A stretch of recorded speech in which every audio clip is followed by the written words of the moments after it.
안녕하십니까? 사랑하는 예담교회 성도 여러분, 일주일간 잘 지내셨는지요? 하나님의 평안과 위로가 여러분 가정과 여러분 개인에게 함께 있었으리라 믿습니다. 이제 일터로 돌아가셔서 분주한 하루하루를 살아가시는 분들도 계시고, 이제 내일부터 학교도 이제 열려서 우리 학생들은 마음이 좀 바쁘시지 않겠나라는 생각이 들고요. 잘 준비하셔서 힘찬 내일을 시작해 주시기 바랍니다.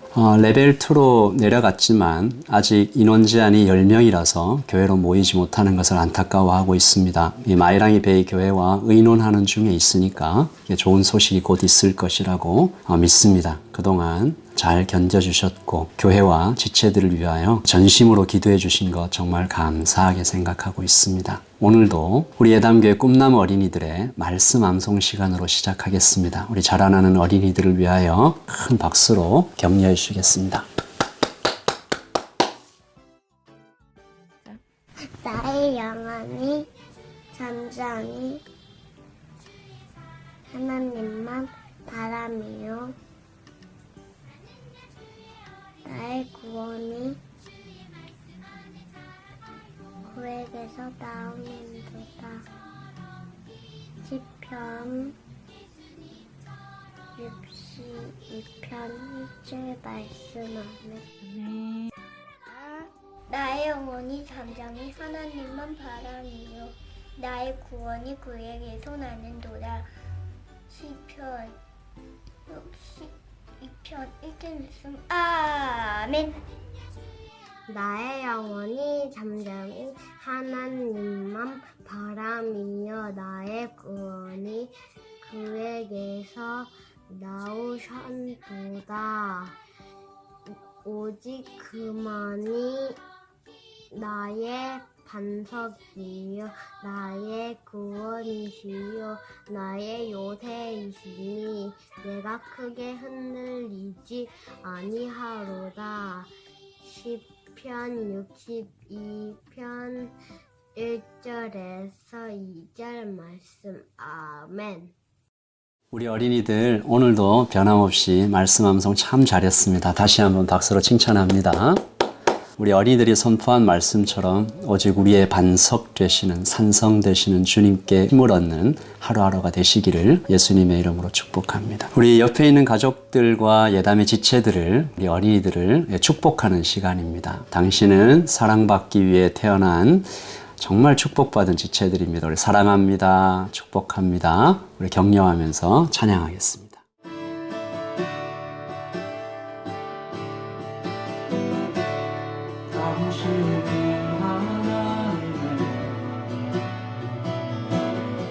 언약 안에 이 축복의 통로 당신을 통하여서 열방이 주께 돌아오게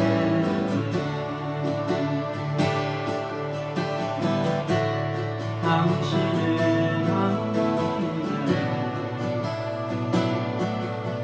언약 안에 이 축복의 통로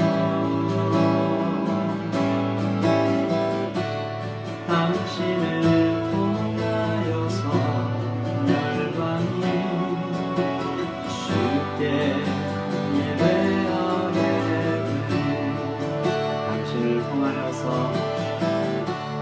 당신을 통하여서 열방이 주께 예배하게 되리.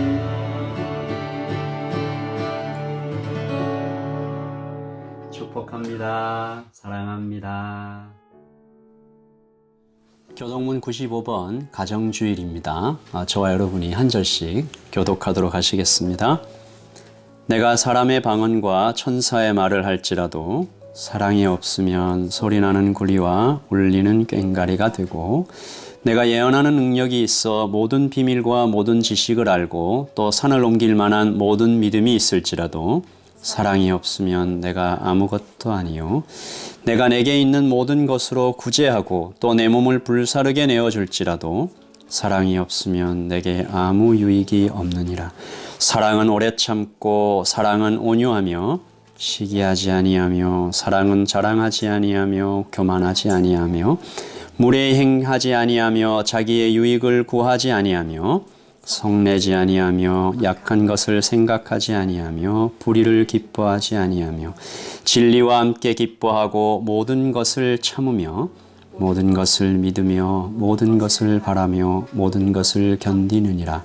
사랑은 언제까지나 떨어지지 아니하되 예언도 패하고 방언도 그치고 지식도 패하리라. 함께 읽겠습니다. 그런즉 믿음, 소망, 사랑 이 세 가지는 항상 있을 것인데 그 중에 제일은 사랑이라. 아멘. 우리 하나님께 찬양 드리겠습니다. 내 영혼이 은총 입어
언제나 주만 찬양하리. 더 높은 소리로 찬양하지. 밤이나 낮이나 어제나 오늘도 영원히 주만 찬양해.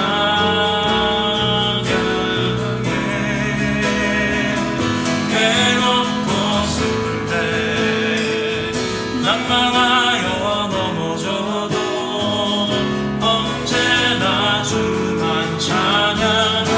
한 번만 더 찬양하십시오. 밤이나 낮이나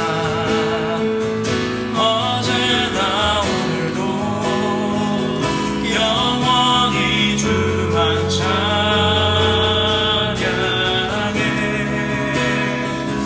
괴롭고 슬플 때 낙망하여 넘어져도 언제나 주만 찬양하겠네. 괴롭고 슬플 때 낙망하여 넘어져도 언제나 주만 찬양하겠네.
너희는 사도들과 선지자들의 터 위에 세우심을 입은 자라.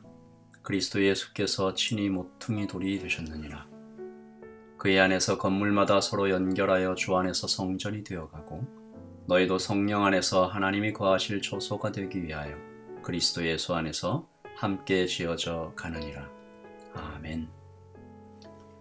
사랑이 많으신 하나님, 우리를 살아가게 하시고 일주일간 하나님의 생명으로 숨쉬게 하시니 감사합니다. 우리 예담의 식구들 몸은 떨어져 있지만 성령이 하나 되게 하심으로 오늘 함께 예배하게 하심 감사합니다. 마가의 다락방이 마셨던 성령의 충만이 오늘 예배하는 모든 하나님의 자녀들에게 봄빛처럼 내리게 하시고 우리의 눈과 귀를 열어주사 하늘나라의 소망을 눈으로 보듯 살게 하여 주시옵소서. 예담교회를 이 땅에 세우신 하나님, 주님 주신 사명을 잘 감당할 수 있도록 이 땅에서 소금과 빛으로 녹아지며 빛을 발하며 하나님 나라를 세울 수 있도록 우리를 용기 있게 하시고 겸손하게 하시며 주님 음성 잘 듣고 순종하게 하여 주시옵소서. 고난 가운데 있는 성도들을 위하여 기도합니다. 사업과 건강과 관계의 고통 속에서 신음하고 있는 하나님의 자녀들에게 오늘 치유하시고 회복시켜 주시는 창조의 능력을 구합니다. 주님, 지금 일으켜 주시옵소서. 독수리가 날개를 치며 솟아오르듯이 떨치고 일어나게 하여 주시옵소서. 자녀들을 위하여 기도합니다. 어릴 때부터 하나님께서 살아계심 알게 하시고 아주 가까이 계심과 귀를 기울여 기도를 듣고 계심을 알게 하여 주시옵소서. 우리의 자녀들이 고개 숙여 기도할 때 하늘의 문을 열어주시고 모든 좋은 것들로 넘치도록 부어주시옵소서. 주님, 우리는 지금 평범한 일상이 다시 돌아오기를 간구합니다. 매일매일의 일상이 가장 큰 축복임을 이제라도 알게 하시니 감사드립니다. 그동안 주님께서 주신 일상의 행복을 감사하지 못했던 적 많았음을 용서하여 주시고 오늘부터 감사의 단어들로 내 입술을 채우게 하여 주시옵소서. 오늘 우리에게 주신 말씀을 우리의 귀가 듣고 심장이 듣고 영혼에 울리며 온몸으로 응답할 수 있도록 성령님 우리를 사로잡아 주시옵소서. 오늘도 살아계시고 곧 다시 오실 우리의 사랑, 우리의 생명, 우리의 전부 되신 우리 주 예수 그리스도의 이름으로 기도합니다. 아멘. 하나님의 말씀을 봉독하겠습니다. 주신 말씀은 마가복음 2장 1절부터 12절까지 말씀입니다. 마가복음 2장 1절부터 12절까지 말씀, 한글로 한번, 영어로 한번 말씀을 봉독하겠습니다. 수일 후에 예수께서 다시 가버나움에 들어가시니 집에 계시다는 소문이 들린지라 많은 사람이 모여서 문 앞까지도 들어설 자리가 없게 되었는데 예수께서 그들에게 도를 말씀하시더니 사람들이 한 중풍병자를 4사람에게 메워가지고 예수께로 올세 무리들 때문에 예수께 데려갈 수 없으므로 그 계신 곳에 지붕을 뜯어 구멍을 내고 중풍병자가 누운 상을 달아내리니 예수께서 그들의 믿음을 보시고 중풍병자에게 이르시되 작은 자야 내 죄사함을 받았느니라 하시니 어떤 서기관들이 거기 앉아서 마음에 생각하기를 이 사람이 어찌 이렇게 말하는가 신성모독이로다. 오직 하나님 한 분 외에는 누가 능히 죄를 사하겠느냐. 그들이 속으로 이렇게 생각하는 줄을 예수께서 곧 중심에 하시고 이르시되 어찌하여 이것을 마음에 생각하느냐. 중풍병자에게 내 죄사함을 받았느니라 하는 말과 일어나 내 상을 가지고 걸어가라 하는 말 중에서 어느 것이 쉽겠느냐. 그러나 인자가 땅에서 죄를 사하는 권세가 있는 줄을 너희로 알게 하려 하노라 하시고 중풍병자에게 말씀하시되 내가 내게 이르노니 일어나 내 상을 가지고 집으로 가라 하시니 그가 일어나 곧 상을 가지고 모든 사람 앞에서 나가거늘 그들이 다 놀라 하나님께 영광을 돌리며 이르되 우리가 이런 일을 도무지 보지 못하였다 하더라. 아멘. When Jesus returned to Capernaum several days later, the news spread quickly that he was back home. Soon the house where he was staying was so packed with visitors that there was no more room, even outside the door. While he was preaching God's word to them, 4 men arrived carrying a paralyzed man on a mat. They couldn't bring him to Jesus because of the crowd, so they dug a hole through the roof above his head. Then they lowered the man on his mat right down in front of Jesus. Seeing their faith, Jesus said to the paralyzed man, "My child, your sins are forgiven." But some of the teachers of religious law who were sitting there thought to themselves, "What is he saying? This is blasphemy. Only God can forgive sins." Jesus knew immediately what they were thinking, so he asked them, "Why do you question this in your hearts? Is it easier to say to the paralyzed man, 'Your sins are forgiven,' or stand up, pick up your mat and walk? So I'll prove to you that the Son of Man has the authority on earth to forgive sins." Then Jesus turned to the paralyzed man and said, "Stand up, pick up your mat and go home." And the man jumped up, grabbed his mat, and walked out through the stunned onlookers. They were all amazed and praised God, exclaiming, "We've never seen anything like this before." Amen.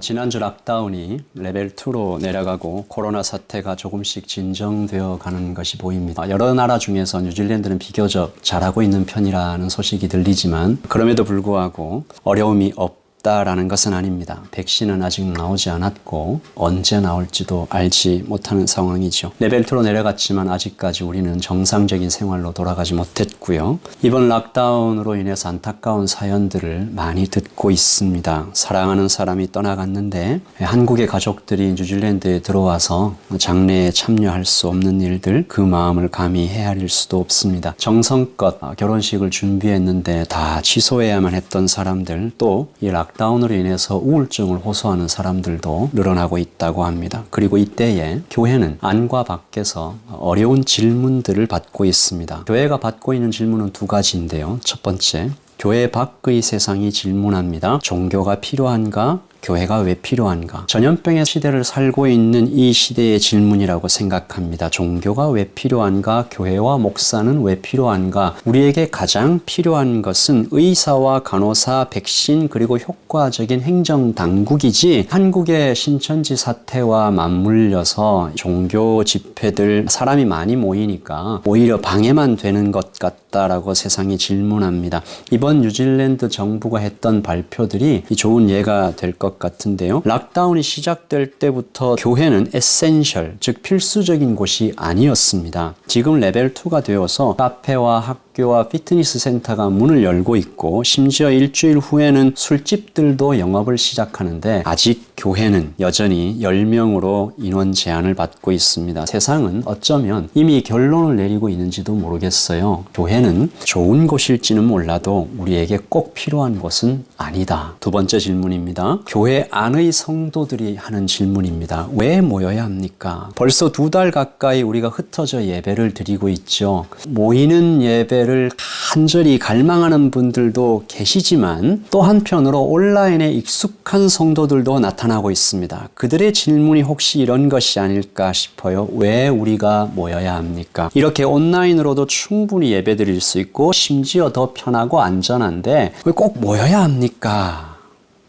오늘 예배를 드리고 있는 여러분들도 각자 개인적으로 질문들에 대답해 보십시다. 나의 삶에 교회가 필요한가? 내가 고통을 받을 때 목사가 필요한가? 먹고 살기도 바쁜데 하루하루 살기도 어려운데 왜 시간을 내서 우리는 교회에 가야 할까? 성도는 내 생각이 아니라 말씀에서 답을 찾는 사람들이지요. 그래서 오늘 우리는 주어진 말씀을 통해서 답을 찾아보려고 합니다. 여기 한 사람이 있습니다. 우리보다 더하면 더했지 덜하지 않은 고통을 안고 살아가는 사람입니다. 평생 대답해주는 사람 없는 질문을 마음속에 품고 살아가고 있죠. 중풍병자입니다. 우리는 오늘 그가 겪고 있는 고통 속으로 들어가 볼 것입니다. 나는 중풍병자가 아닌데 라고 생각하시는 분 혹시 있겠지만 아니지요. 그의 고통이 우리의 고통과 참 많이 닮아 있습니다. 하나씩 좀 살펴볼게요. 첫 번째, 몸의 고통입니다. 중풍병자라는 단어가 주는 느낌이 있습니다.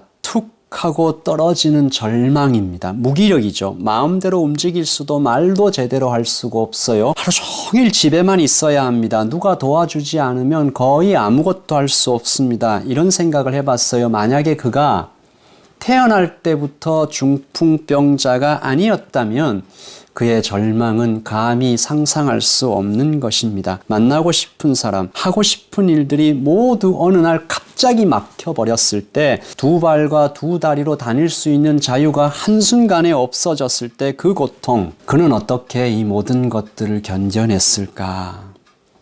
그와 비교할 수는 없지만 우리도 일시적으로 비슷한 경험을 하지 않았습니까? 만날 수도, 일을 할 수도, 여행을 할 수도 없었던 몇 주간의 락다운을 지나왔습니다. 많이 겸손해질 수 있었던 것 같고요. 내 마음대로 할 수 있는 것이 별로 없구나 깨닫게 된 것 같습니다. 그런 것이죠. 우리의 인생이 몸을 입고 살아가는 인생의 한계가 있는 것입니다. 몸의 고통을 안고 살아가지요. 생로병사를 피해갈 수가 없습니다. 배고프고 목마르고 늙어가고 병들고 결국에는 죽는 것이죠. 이런 말씀 드리기 참 죄송하지만 저도 50살이 넘어가면서 몸에 여기저기에서 신호를 보내오는데 참 여간 당황스러운 것이 아닙니다. 어느 날 이 책을 보는데 작은 글씨가 잘 안 보여서 안경을 이렇게 벗고 봤더니 아들이 놀란 얼굴로 되묻습니다. 아빠 왜 그래요? 이제 그렇게 해야 보여요? 성경에 전도서 말씀 중에 우리의 몸이 시들어가는 것을 시적으로 표현한 말씀이 있습니다. 먼저 청년들에게 말하죠. 그대들의 때가 참 아름답고 좋은 때다. 그러나 오래가지 않는다. 겸손히 하나님을 찾으라. 전도서 12장 1절입니다. 너는 청년의 때에 너의 창조주를 기억하라. 곧 곤고한 날이 이르기 전에 나는 아무 낙이 없다고 할 해들이 가깝기 전에 해와 빛과 달과 별들이 어둡기 전에 비 뒤에 구름이 다시 일어나기 전에 그리하라. 그리고 본론으로 들어갑니다. 전도서 12장 3절이죠. 그런 날에는 집을 지키는 자들이 떨 것이며 힘 있는 자들이 구부러질 것이며 맷돌질하는 자들이 적음으로 그칠 것이며 창들로 내다보는 자가 어두워질 것이며 길거리 문들이 닫혀질 것이며 맷돌 소리가 적어질 것이며 새의 소리로 말미암아 일어날 것이며 음악하는 여자들은 다 쇠하여질 것이며.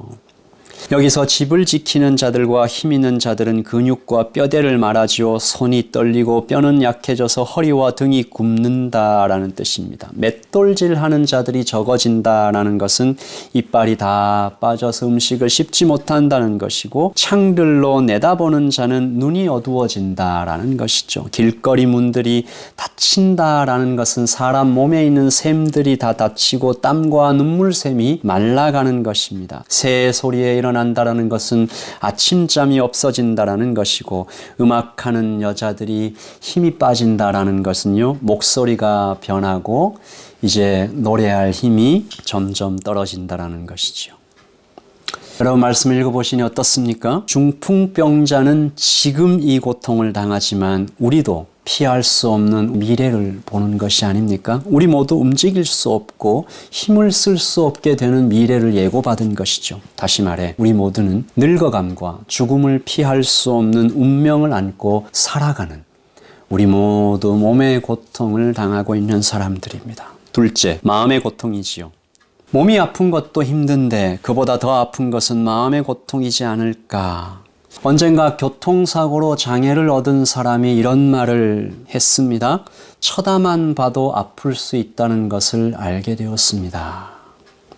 중풍병자는 얼마나 아팠을까요? 당시 유대인들 중에는 장애가 신의 저주라고 여기는 사람들이 많이 있었습니다. 그들의 시선이 날아와서 이 중풍병자의 가슴에 와서 박힐 때 그는 많이 아팠을 것입니다. 그러던 어느 날이죠. 예수님에 대한 소문이 들립니다. 그의 착한 친구들도 함께 들었어요. 침상에 그를 눕힙니다. 예수님을 찾아갑니다. 고쳐주시겠지. 그런데 가는 길이 막힙니다. 사람들로 막혀요. 그들이 누구입니까? 평소에 그를 쳐다보며 잔인한 시선을 보냈던 바로 그 사람들입니다. 많은 사람이 모여서 문 앞까지도 들어설 자리가 없게 되었다. 또 4절에서도요.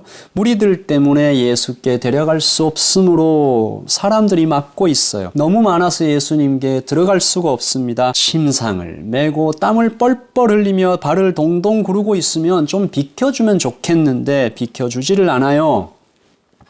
여러분 어떻습니까? 우리 사는 현실과 참 많이 닮아 있지요. 사람 때문에 당하는 고통이 있습니다. 보고 싶은데 보지 못하는 고통도 있지만 보기 싫어도 봐야만 하는 현실도 있습니다. 몸이 편해도 마음이 병들면 사람은 행복하지 못합니다.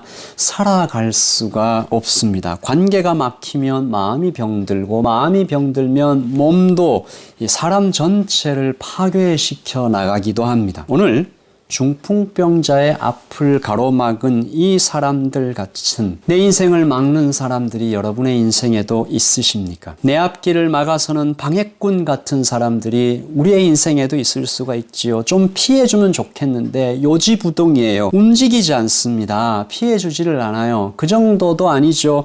발을 걸어서 넘어뜨리는 사람도 있습니다. 먼저 가려고 나를 끌어당기고 밟고 지나가는 사람들도 있어요. 이 사람들만 없으면 내 인생이 좀 편해질 것만 같아서 그래서 다 놓아버리고 그 사람들을 피해서 다른 곳으로 떠나버리면 그 사람 피해서 자리를 옮겼는데 거기엔 더한 사람들이 또 있네요. 여러분 이 사람들은 누구입니까? 중풍병자의 앞을 가로막고 또 내 앞길을 방해하는 이 사람들은 누구입니까? 매정한 사람들, 자기밖에 모르는 사람들, 찌르는 듯한 눈길로 중풍병자를 밀어내는 이 사람들은 아주 못됐고 가망이 없고 악한 사람들입니까? 무찌르고 제거해야 되는 장애물 같은 사람들인가요? 아닙니다. 그들도 아픈 사람들입니다. 말씀드렸듯이 그들도 모두 생로병사의 짐을 안고 살아가는 연약한 사람들이죠. 거기에 있었던 사람들은 나라 잃은 백성들이죠. 가난하고 병든 인생들이었습니다. 그러므로 내 코가 석자다라는 말도 있듯이 마음속에 중풍병자의 고통 고통에 마음 한구석 내어줄 수 있는 여유가 없었을 것입니다. 그러므로 그날 그 집 앞 풍경은 좀 다르게 보이기 시작하지요. 나를 좀 봐달라고, 내가 더 아프다고, 나 먼저 고쳐달라고 아우성을 치는 사람들, 돌보는 사람은 없고 아프고 병든 사람들로 가득 차 있는 그 풍경. 예수님께서 그 풍경을 보시고 목자 잃은 양들 같다라고 하시면서 우셨던 마음이 조금은 이해가 될 것도 같습니다. 그렇게 우리는 서로 아픈 가슴을 부둥켜 안고 그것을 또 들키지 않으려고 나만 뒤로 밀려날까봐 아둥바둥 살아가고 있는 그런 불쌍한 존재들이지 않습니까? 내가 더 급하다고, 나를 좀 더 챙겨달라고 소리 지르는 사람들 틈에서 살아가고 있는 마음의 고통과 아픔을 품고 있는 우리는 과연 어디에서 위로를 얻어야 할까요? 마지막 세 번째입니다. 영혼의 고통이 있지요. 감사하게도 오늘 이 중풍병자는 어찌어찌해서 예수님 앞까지 갈 수가 있었어요.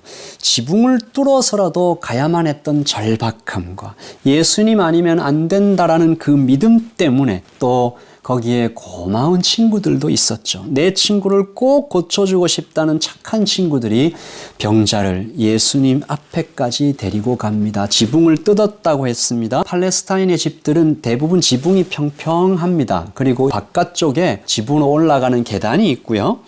지붕은 보통 나무 들보들을 길게 놓고 그 위에 지피나 판자를 덮고 그 위에 흙을 덮어서 비를 막도록 지어졌습니다. 지붕을 뜯었다라는 말은 지붕을 덮고 있는 흙도 집도 판자도 다 떼어내고 들보들 사이로 환자를 달아내렸다는 얘기니까 여러분 상상이 되시죠? 한바탕 소동이 일어났을 것입니다. 그 흙먼지들이 집 안으로 확 쏟아져 들어왔을 것이고 사람들의 시선이 다시 한번 날아와서 꽂혔을 것입니다. 그리고 그때 마침내 기다리고 기다렸던 예수님의 음성이 들려옵니다. 오늘 말씀 5절이지요. 예수께서 그들의 믿음을 보시고 중풍병자에게 이르시되 같이 읽을까요? 작은 자여, 내 죄사함을 받았느니라. 작은 자여. 다른 번역에서는 아들아 이렇게 표현되어 있는데요. 아들아, 내 죄사함을 받았느니라. 참 따뜻한 음성이긴 한데요. 근데 이게 무슨 말씀이지? 방 안에 침묵이 흐릅니다. 성경은 아무 말도 기록하지 않고 있습니다. 서기관과 바리새인들의 속마음이 기록되어 있긴 하지만 정작 중풍병자와 친구들의 반응 그리고 함께 있었던 사람들의 어떤 말소리도 기록하지 않고 말씀은 조용히 침묵하고 있습니다. 그 침묵이 마치 저에게 말을 걸어오는 것 같았습니다. 숙제를 받은 것 같았어요. 괄호 안에 빈 공간을 채워넣는 숙제 아시죠? 하나님께서 저와 여러분이 그 괄호를, 그 빈 공간을 채워넣기를 바라시는 것 같았습니다. 여러분은 거기에 어떤 답을 쓰시겠습니까? 주관식은 힘드니까 객관식으로 해보죠. 여러분이 만약에 병자와 친구들이 되어서 그 자리에 있었다면 여러분은 무슨 말을 하시겠습니까? 1번, 기다렸다. 방금 들은 말씀이 무슨 뜻인지 몰라 멍하니 기다리고 있었다. 2번, 절망했다. 아, 예수님도 별 수 없구나. 그럼 그렇지. 내가 무슨 꿈을 꾸었단 말인가. 그만 가자. 3. 소리를 질렀다. 예수님, 그거 말고 이거요. 그거 말고 제 병을 좀 고쳐달라고요. 4번. 화를 냈다. 아니, 못 고치면 못 고친다. 말씀을 하세요. 희망 고문하시는 것도 아니고 너무하시네 정말. 5번. 감사했다. 예수님, 그래도 관심 가져주시고 따뜻하게 불러주셔서 감사해요. 이 정도만 해도 충분해요. 그럼 안녕히 계세요. 5가지 중에 한번 골라서 넣어 보십시오. 아니면 여러분의 다른 생각을 추가하셔도 좋습니다. 중풍병자에게 다시 돌아가 봅니다. 그는 병을 고치러 여기에 왔죠. 혼자 올 수도 없어서 친구들이 어깨에 메고 왔습니다. 평생의 소원이었어요. 이것만 해결되면 내 인생도 잘 풀릴 것 같은 확신을 가지고 왔습니다. 절박했어요. 그 외에는 다른 문제는 생각할 여유도 마음도 없었던 그에게 예수님께서 내 죄사함을 받았느니라 라고 얘기하시는 거죠. 예수님의 말씀의 뜻이 무엇입니까? 참 의미가 뭐예요? 그것보다 더 시급하고 더 중요하고 본질적인 문제가 있다? 바로 너의 죄의 문제다. 너의 병 고치는 것보다 더 시급하고 더 중요하고 더 본질적인 문제가 있다고. 그게 바로 너의 죄의 문제다. 예수님의 이 말씀에는 대략 세 가지의 의미가 있다라고 볼 수 있겠습니다. 첫째, 인생의 모든 문제는 죄에서 오는 것. 죄 때문에 이 세상에 사망이 오고, 사망이라고 하면 병을 포함한 모든 죽이는 것들이고 악한 것들이니, 물론 모든 병의 직접적인 원인이 죄는 아니지만 그 처음 원인은 분명히 아담의 원죄에서 온 것이다. 둘째, 몸의 병과 마음의 아픔보다 죄의 문제가 더 급하다. 왜입니까? 내일 일을 알 수가 없기 때문입니다. 우리가 언제 하나님의 심판대 앞에 서게 될지 아무도 모르기에, 남은 시간이 얼마나 될지 아무도 모르기에, 누구도 알 수 없기에 죄를 해결하는 것이 가장 급하다. 셋째, 오직 죄의 문제만이 영원하다. 몸의 고통도 마음의 아픔도 끝이 있다. 육체의 호흡이 끊어지면 더 이상 사람을 괴롭히지 못한다. 그러나 죄의 문제는 영원하다. 지옥에서의 영벌을 피할 방법은 오늘 우리 주 예수 그리스도를 믿고 의지하는 것 외에는 방법이 없다. 아멘. 그리고 오늘 주님께서 여전히 이 죄의 문제를 피부로 느끼지 못하는 인생들을 위하여 놀라운 장면 하나를 펼쳐 보이시죠? 귀한 진리입니다. 오늘 말씀 11절 12절입니다. 내가 내게 이르노니 일어나 내 상을 가지고 집으로 가라 하시니, 함께 읽을까요? 그가 일어나 곧 상을 가지고 모든 사람 앞에서 나가거늘 그들이 다 놀라 하나님께 영광을 돌리며 이르되 우리가 이런 일을 도무지 보지 못하였다 하더라. 아멘. 여러분, 무슨 말인가요?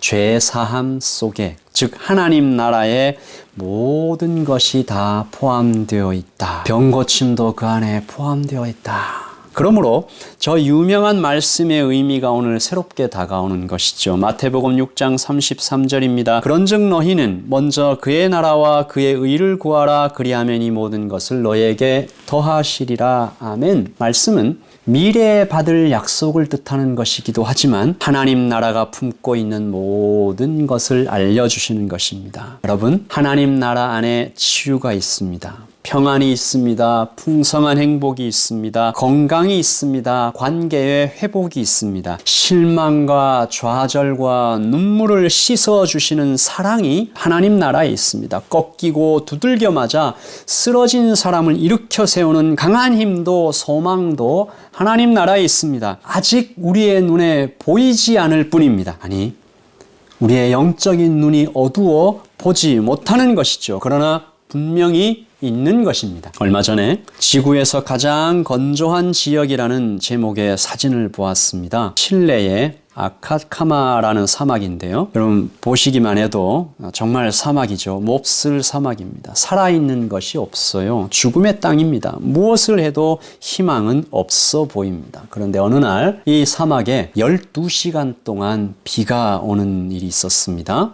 그리고 그 후에 놀라운 풍경이 펼쳐집니다. 땅속에 씨앗들이 살아있었던 것이지요. 죽은 것처럼 보였지만 그 안에 생명이 감추어 있었기에 꽃들이 만발하게 피었습니다. 누군가 그 사막을 선물로 받았다면 그는 씨앗도 받은 것이죠. 때가 되면 흐드러지게 피어난 꽃밭을 선물 받았음을 깨닫게 될 것입니다. 제가 이 사진을 보면서 하나님 나라가 피부로 확 느껴지는 것을 경험했습니다. 때가 되면 성령의 비가 내리면 품고 있던 씨앗이 터져 싹이 나고 생명의 꽃들이 피어날 것이다. 이제 우리 다 함께 질문에 대답해 보십시다. 오늘 우리에게 교회가 필요한가? 이 전염병의 시대에 교회가 필요한가? 우리는 또 왜 모여야 하는가? 병만 고치면 되는가? 배고픔만 해결하면 되는가? 그것이면 충분한가? 여러분, 아니지요? 죄의 문제가 해결되지 않으면 그것들은 모두 이 쓰레기 더미 위에 향수를 뿌리는 것과 같다는 것입니다. 그래서 오늘 하나님의 명령으로 교회가 이 땅에 서 있는 것입니다. 태워서 빛을 발하고 소금처럼 자신을 녹여서 세상을 구하라고 명령을 받은 것이지요. 안에 품고 있는 생명의 씨앗을 꽃 피우고 열매를 맺어 세상을 살리라는 것입니다. 며칠 전 장례식을 인도했습니다. 안타깝게 짧은 인생을 마감한 어린 영혼을 위하여 친구들이 많이 모였습니다. 지인들도 함께 왔습니다. 한 친구가 온몸을 떨며 눈물을 흘리고 있는데 제가 그 광경을 보면서 알았습니다. 교회가 여기 이 땅에 세워진 이유가 무엇인지 성령께서 깨닫게 해주셨습니다. 그래서 말씀을 전했습니다. 우리 다 함께 하나님 나라에서 다시 볼 수 있다. 먼저 간 친구도 간절히 바랄 것인데 참 좋으신 우리 예수님을 믿고 우리 다 함께 하나님 나라에 들어가자. 설교를 하면서 내내 간절히 기도했습니다. 저기 서 있는 저 청년들, 누군가 예수님께로 좀 데려와 주기를. 오늘 중풍병자를 어깨에 메고 예수님께 데리고 왔던 그 착한 친구들처럼 절박한 마음으로 시급하게 간절히 주님께로 데려오는 그런 교회가 되게 해달라고, 나를 사용해 주시고 우리 교회를 그렇게 써달라고 기도했습니다. 오늘 함께 예배하는 여러분 모두에게 이 천하보다 귀한 하나님의 놀라우신 은총, 죄사함의 은총이 내려졌고, 그래서 우리 모두가 하나님 나라에 들어왔다는 것을, 우리 하나님 나라가 품고 있는 모든 신령한 복을 받아 누릴 수 있다는 것을, 곁에 있는 소중한 사람들과 이 복을 나누어 이 세상을 아름답게 할 사명을 우리가 받았다는 것을 여러분 모두에게 전하면서 오늘 말씀을 마친 것입니다. 우리 같이 한번 말씀을 생각하면서 기도하겠습니다. 우리 같이 좀 기도하십시다. 하나님, 세상이 질문하고 심지어 교회 안에서도 질문합니다. 교회가 왜 필요한지, 우리가 왜 모여야 하는지, 이 전염병의 시대에 교회가 꼭 필요한지 그 질문에 대답하는 우리가 되게 하여 주시고, 우리 안에 심겨주신 그 생명의 씨앗을 꽃 피워 열매 맺어 세상을 아름답게 해나가는 사람들, 천국의 소망을 나누는 사람들이 되게 해달라고, 우리 교회를 그렇게 사용해달라고 같이 한번 기도하십시다. 기도하겠습니다.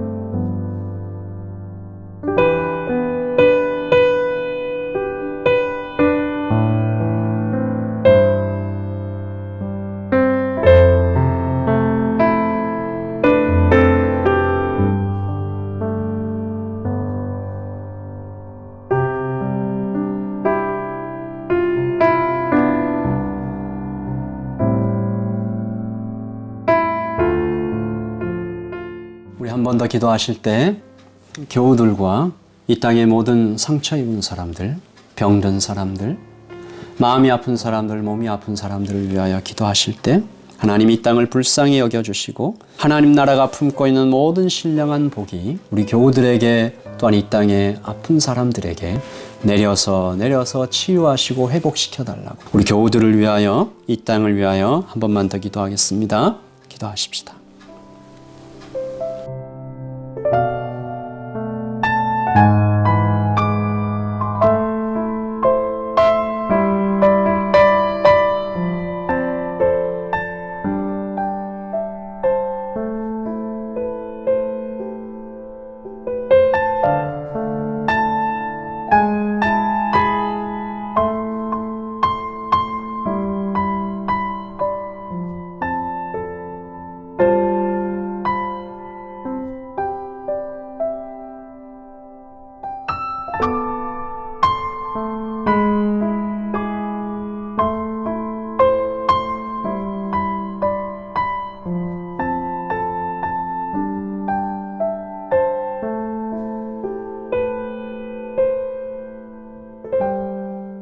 이제 축도함으로 예배를 마치겠습니다. 지금은 우리 주 예수 그리스도의 그 크신 은혜와 하나님의 사랑과 성령의 교통하심이 여기에, 세상의 질문과 교회 안의 질문에 하나님 여기 계시다, 하나님 나라가 가장 소중하다, 생명의 씨앗을 나누기를 원하는 여기 예배하는 모든 하나님의 백성들 머리 위에 지금부터 영원토록 함께 있을지어다. 아멘. 예배를 마쳤습니다. 여러분 일주일 동안 건강하시고 성령으로 충만하시고 우리 안에 심겨주신 하나님의 생명의 씨앗을 나누는, 그래서 복 복된 하루하루를 살아가시는 여러분 모두가 되시기를 예수님의 이름으로 축복합니다. 네, 행복한 일주일 되시기를 바라고요. 우리 어린이들 기쁘고 즐거운 학교 생활 되시기를 바라요. 바이바이.